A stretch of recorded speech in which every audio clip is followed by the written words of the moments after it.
What's going on, guys? Welcome back to the Nightowl channel. In this video, I'll be going over a Town Hall 11 3-star attack strategy for all you Town Hall 11s that have low heroes. So this is going to be a low hero 3-star attack strategy. It's going to be the Ice Bowitch Bat attack strategy. And if you've been following my channel for a while, you know I've already done this video. However, this time we're going to be using low heroes. Let's take a look at the army composition along with the heroes that I'm using so you can see what I'm talking about here. Let's go ahead and go to the army composition. We have, it's right there on previous army. We've got a wizard. We've got a P.E.K.K.A, we've got 8 witches, 10 bowlers, 5 ice golems, 2 rages, 2 freezes, a poison, and 4 bats. You can see in my army here, we've got my heroes. We've got a level 30 king, we've got a level 35 queen, and a level 9 grand warden. These are considered low heroes to me. These aren't even the max for Town Hall 10. Anything lower than this, if anybody's watching as a Town Hall 11 has lower heroes than this, you should be able to get them up pretty easily. Feel free to reference any of my Town Hall 11 farming videos, and you should be able to fix them pretty easily. At least get them to this level, and you shouldn't have a problem with that at all. But let's go and jump into free replays for this strategy. The first 2 are going to be replays of the strategy working on the first try against the base, and then the last 2 are going to be repeated tries. So I had to do it a couple more times before I actually got the 3-star on the last 2 bases. It's very tough to do with low heroes, and especially with the Grand Warden being so low, his ability doesn't last very long, which he doesn't provide that much value at the level he's at right now. Let's go ahead and jump to the first replay for the strategy, and hopefully you guys enjoy it. Alright, first replay we're going to go over here. We're going to have it play straight through. Ice Bowitch Bat is a very simple strategy. You just place all your ice golems down, place all your witches, there comes your bowlers, and then you have your wall wrecker along with your heroes. Some of the bases you're going to need a little bit more like patience, depending on how fast the bowlers and the witches can get like the outside structures funneled down, but most of the time you kind of just place them down and you just smash in. Use your spells wisely. Make sure you're watching what your troops are doing, what they're going towards. All the bases that I win against have multi-inferno tower, so I have to make sure I get rid of those multis so that way the bats can go through the base without getting zapped pretty easily. But this base is a handmade Town Hall 11 base. It was made to defend against zap witches, and I wanted to see how well it would do against Ice Bowitch Bat. But we have an E-Dragon coming out of the CC. This is an almost max Town Hall 11 that I'm attacking. The only thing that's not max is like the walls and a few traps. The heroes are done, and all the defenses are done. But as you can see there, completely tore through the right side. That left side multi-inferno tower has a little bit of health left. I'm going to drop all the bats on it. I just need one of the bats to hit it, and there it goes. It's down. Very easy to take down, and this was actually the easiest base to take down with this strategy with the lower heroes. And as we go through the other replays, it was a little bit more luck involved versus skill because of how everything worked out, or maybe I got a lucky shot in, or one of the defenses went down luckily before the bats came in or something like that. But a little bit of luck is going to be involved with this strategy because of how low the heroes are. When you're going against a max E-Drag or just max CC troops in general, and you have lower heroes that have a hard time getting through those CC troops, or perhaps the max heroes on the base, you're going to need a little bit of luck in order to get through it. But I think Ice Bowitch Bat is a solid strategy for somebody with low heroes. If you're going against a basic internet style looking base that looks like this or looks like this, then you can take it down pretty easily, especially with like the inferno towers being on the inside with the town hall, like the basic ring base that you see. This strategy will definitely work on those types of bases, but I want to see how well it would work against really tough looking Town Hall 11 bases. We're going to go ahead and move on to the next base, which I did 3-star on the first try, but I think I got a little bit lucky in order to get that 3-star. But let's go ahead and jump into the next replay for Ice Bowitch Bat. Alright, second replay I'm going to go over here. Before I play it, the Town Hall is on the top side of the base, so just be aware of where the Town Hall is at before you place down your wall wrecker, because if you place it in a disadvantageous position, you're not going to be able to get through the base like really well, because it's going to miss everything, and then you're not going to be able to get any value with your wall wrecker. So I'm going to attack directly from the set, like directly from the 6 o'clock corner, and just try to power through as much as I can in the middle. Going to go ahead and play it here. So what we're going to do, again, Ice Golems are going to come down. We got the bowlers this time. We got the wall wrecker coming in. And this time I want to watch a little bit. I want to make sure that the left and right side are funneled. I want my heroes to go in. I have a P.E.K.K.A in this composition. I want the P.E.K.K.A to go in as well. The tankiness that those units provide is very useful for getting through multis, maybe soaking up some damage from the CC. So making sure you can get them into the base is very key. I've noticed that I've gotten 3-stars a lot easier while having them in the base versus them going outside the base and not providing any tanking value against those splash damage defenses. But anyway, we're pushing in here. Wall wrecker's making its way in. It's got a lot of health. I used my Warden ability pretty early. I used it to deflect, I believe, the Eagle shots and some of the E-Drag shots as well. We got the Wall Wrecker almost at full health, so it's going to blast through the middle of the base pretty easily here. And I believe I use a Rage Spell already. There goes the second one as I pop open the wall wrecker. Oh, not yet. When the wall wrecker pops open, I want that P.E.K.K.A to come out and do lots of damage. And we got the P.E.K.K.A in the middle there. We still got the king there. Lots of damage coming through that base. And we have the queen on the outside of the base, which is fine. You're pretty much guaranteed the 3-star as long as you can get through the base. The CC is down. You can get the splash damage out the way. The multis are very, very dangerous. Of course, if the base had single Inferno Towers, it would be a lot easier to use this strategy. So if you see a base with single Inferno Towers, this strategy is going to work 10 times better.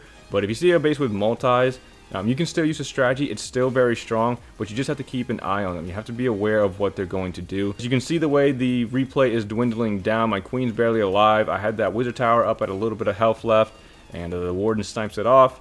And I luckily had enough cleanup in order to get the 3-star for this base, but a little bit of luck is going to be involved with this strategy. You have lower heroes, you're not going to be able to just tank through the CC or certain, multi-inferno. Like a level 50 queen can tank a multi-inferno tower without having to pop her ability. She just has that much health, she's that tanky. And but being level 30, 35 queen, she's going to get melted a lot quicker than somebody who's at level 50. So be aware of where your troops are going. Try to keep that wall wrecker alive through the base. You want to penetrate as much as you can, especially if you're trying to go for multi-inferno towers. Try to get it to the multis, take them down. If you have to drop the bats on top of the multi, make sure to freeze. And then be aware of where the wizard towers are, because if there's wizard towers around the multi, they're just going to get zapped. Even if you freeze the multi, the bats will still go down. So let's go ahead and move on to the last 2 replays, which took me a little bit to get. All right, next example we got here, we've got this interesting looking base. We've got the ice golems coming down the right side, along with the witches and the bowlers, and here comes the wall wrecker along with the grand warden. So you notice I placed my grand warden first because they give my troops a little bit of a buff.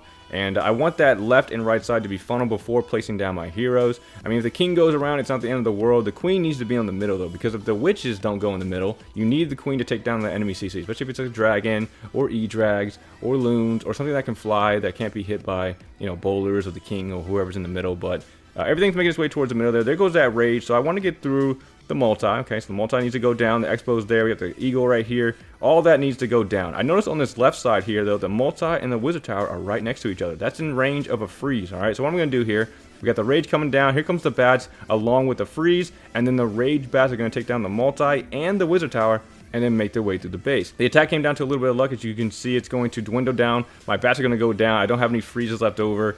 They all die out on me. Unfortunately, that wizard tower is still up. So now I have to rely on the remainder of my troops to get the 3-star. I'm just watching at this point. I have my queen ability, right? But she's taking so long to get through walls that she's not really being of any use to me. So it's all up to the witches that are left over, the one P.E.K.K.A that's left over. Honestly, the only dangerous part of this base that's left over is the wizard tower. Once all the splash damage for a base is gone, this strategy pretty much is going to get that 3-star, because it's hard for point defenses to take down each individual skeleton. A very lucky 3-star, I would say. Not like super easy or anything like that, but definitely a little luck was involved. I had a decent amount of troops left over from the attack, so maybe not as lucky as I thought, but still having that element of luck involved with the attack strategy is always nice, because again, this took me a few tries to get the base down, and I finally got it down on this try when I had everything go according to plan. So if you have a multi next to a wizard tower, you can freeze it up, use the rage on top of it with the bats. They're going to shred through the wizard tower, and then multi, you kill 2 birds with 1 stone. It's a lot of spells you're using, but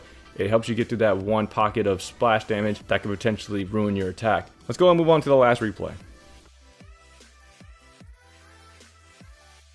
Alright, final example, we're going to go over here. We have the last replay. We're attacking from the left side. So the one thing you, again, want to notice or you want to do is attack from a particular side. I believe the second replay, right? Second replay, I came from a corner, like directly from the bottom instead of a side. That's a different scenario because of the way the multis were placed, but you want to take down... Yeah, like the goal for me in these attacks were to take down the multis, because the wizard towers were all on the outside or they're away from each other. I can only get like 2 or 3 anyway. I'm going to have to deal with the wizard towers eventually. But the multis, if both of the multis stay up, that's very dangerous. Especially look how close the multis are. The range on the multis is huge, right? It's huge. So if you place bats on top of one multi, they're just going to get zapped by the other multi. So it's not useful. So you need to take down one of the multis and then plan on how you're going to take down the other multi. The wall wrecker gets in pretty deep here. I place a rage on top of the P.E.K.K.A that comes out because I want them to kill the eagle. Again, he's tanking, killing the multi, and then he's going to move over to the other multi and potentially take that one down too. So I'm watching the attack. I'm figuring out how I want to react to this strategy, like how I want to react, how I want to place my bats down. My queen is on top of the multi, so I don't need to worry about it. But this one came down to the most luck. You can see here comes the bats. I only have a rage and a freeze left over, and I still have 2 wizard towers to go through, okay, and a Tesla farm. So I got to use my rage and my freeze wisely so I can get the most value with the bats before they all die, because they're going to die. We have the rage coming down, we have the freeze on top of that backside wizard tower, and they're going to shred through that wizard tower along with the Tesla farm. However, they're not going to make it through that last wizard tower. That last wizard tower, I think I got a little lucky because it has no health left over. I got a wizard coming in, try and distract in time. It's not going to make it. However, the bats come in and they take it down before they die. Not sure if the wizard hit it either, but extremely lucky there. The wizard tower didn't have a lot of health left over, and I had enough bats to do enough damage before they all died on me. So this came down to a lot of luck for this last strategy. If you're going against a base with a multi and a single, come from the multi side. Take down the multi first so you don't have to worry about it, and then you can just deal with the single later. Like, the single can be overwhelmed by bats, so you don't have to worry about that until a little later. But that's pretty much it for the video, guys. Hope you guys enjoyed it. Again, I think, coming from that one side, taking down wizard towers or multis on your way to your target is a good thing to do. I think you should target one of the multis, at least one of them. If they're in the middle, like those screenshots that I put in the second replay, I think, you're going to have an easy time with getting through the base, especially if the walker makes it to the middle. You just pop a rage. You can bring Valkyries if you want. Pop a rage right there, and they can shred through the multis, the Town Hall, and the Eagle. You know, it's a very basic style of base, and more casual players are probably going to have it versus people that take Town Hall 11 more seriously. But that's all I really have for the video, guys. If you have any questions, feel free to let me know. The attack is a very reactive strategy, so you just need to watch how your units get into the base, and then place your bats accordingly. Make sure you have your freezes ready. Use your rages accordingly. If you want to use it for the middle to take down multis or the Eagle, then do that. If you want to save a rage for the bats so they can get through a multi or a wizard tower, you can do that as well. It just depends on how the base is looking, and you have to react accordingly. Make sure you practice in matchmaking before you jump into war with this strategy. But again, that's all I have, guys. Hope you guys enjoyed. If you did, definitely appreciate a like, comment, subscribe. If you have any questions about the game, feel free to let me know down in the comment section, and I'll see you guys in the next video. Thanks for watching.